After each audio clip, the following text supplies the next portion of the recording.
Good day, sir. My name is Ronel Racajo from BSID2C, and this is my first activity in your subject. Vision.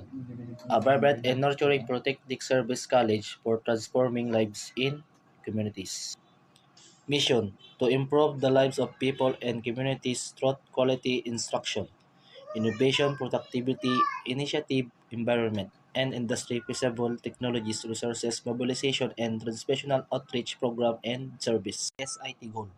The program prepares students to be IT professionals who are well versed in application, installation, maintenance, and operation development and administration.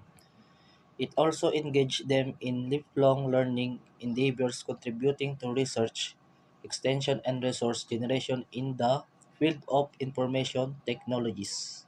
SIT objectives to practice in advance human resource in the field of information technology, especially in the development, installation, maintenance, operation, and management of information technology.